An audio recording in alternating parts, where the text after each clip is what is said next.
Welcome back, everybody, to another lesson. Today, we are going to convert decimals into fractions. And this video will be titled Converting Decimals into Fractions Part 1. The reason being is we're just going to show you how to convert today the basic way. We're not going to simplify anything today, but in Part 2 we will. So, I'll show you what I mean here. Let's say we have the number 8.3. So yeah, you got 8.3, which is read as 8 3/10. Well, it's kind of in the name how to convert it to a fraction, because you'll have 8 as your whole number, right? 8's your whole number. That's to the left of the decimal. That 3/10 to the right of the decimal, it's all in the name. What the fraction's going to be, 8 3/10, is the same thing as 8 3/10. Which, if you're looking to convert this into an improper fraction, which we're going to, because the next lesson is going to go heavily off improper fractions and how to convert those into decimals. We're going to basically work in reverse on the next lesson, but so you have the 8.3 is read 8 3/10. We have our whole number 8, then we have 3/10.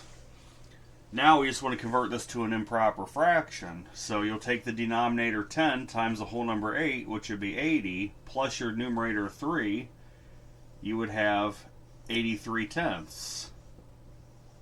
And 83/10 would actually be your answer for what we're looking for fraction-wise.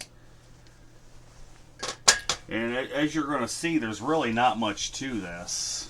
It's really not that bad to do it, to convert decimals into fractions.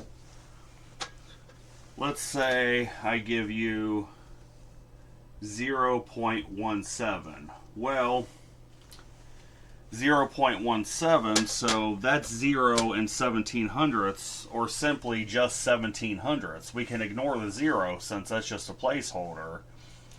It's just going to convert into, it gives it away in the name, 1700ths. And that would actually be your answer, is 1700ths. So far, pretty simple, right?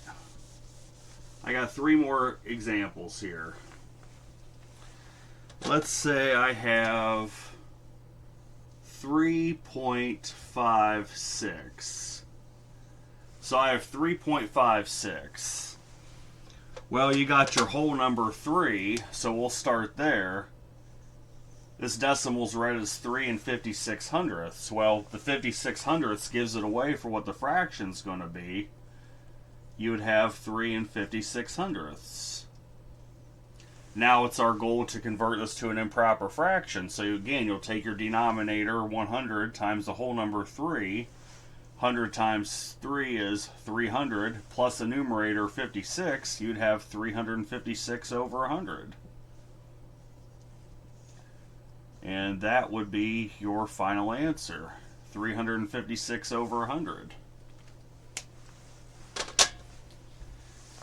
Not a whole lot to this. Really not a whole lot to this at all. Okay, let's do 46.03. So we got 46.03. Well, again, you have your whole number 46. So you have your whole number 46. This decimal is read as 46 3/100ths. So the 3/100ths gives it away. You'll have 46 3/100ths as your fraction, as your mixed number fraction. So now we need to convert this into an improper fraction. So the denominator 100 times 46, well, that's going to be 4600 plus the numerator 3. That'd be 4603 over 100. And that would be your final answer. And I have one more example.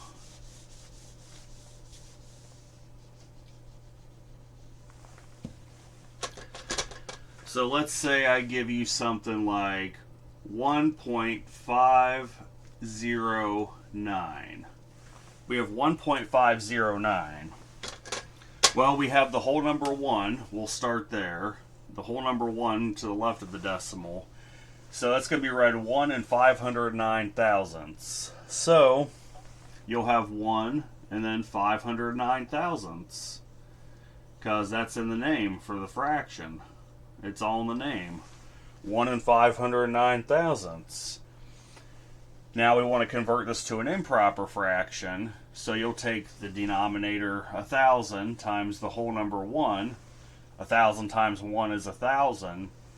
Plus the numerator 509. 1,000 plus 509 is 1,509 over 1,000. And the reason I'm so big on converting to improper fractions is because next lesson we're going to work in reverse. We're going to convert the final answer, something like this, into a decimal.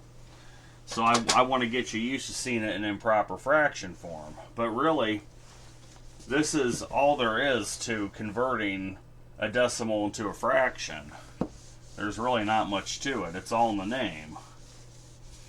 And some of these we could have simplified, but for the sake today of understanding, we're just writing it out as the fraction. So yes, next lesson we'll be converting fractions into decimals, part 1. And I will see you all in the next lesson. Have a good day.